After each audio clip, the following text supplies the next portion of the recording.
Pozdrav Ivane, evo kod tebe smo u salonu koji se zove My Story. Hoćeš li nam kratko reći nekakav svoj osvrt na tvoju priču?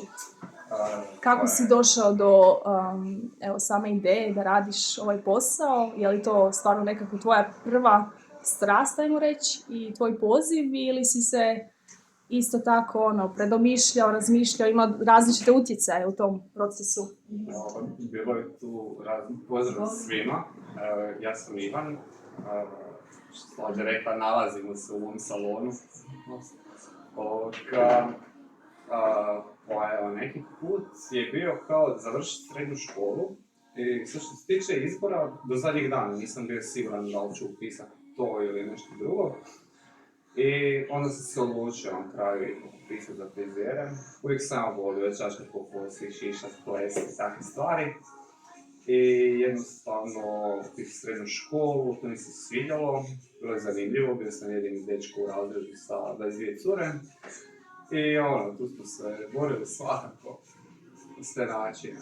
Ja onda sam došao u školu, krenuo raditi i vidio sam da baš nema smisla raditi za nekoga u salonu.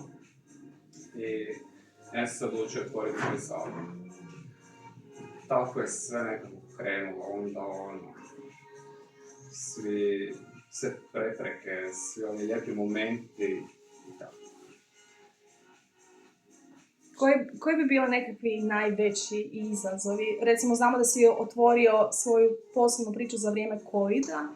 Evo, i u samom možda procesu izbora zvanja, da li si imao nekakve velike prepreke, mislim ne nužno fizičke, ali možda i fizičke, i ove mentalno, društvene barijere?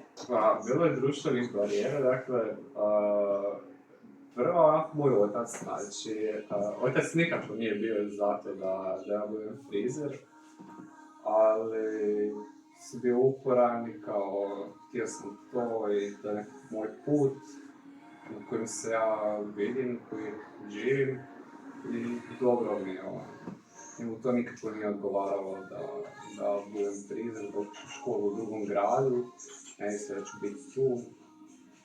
Tak.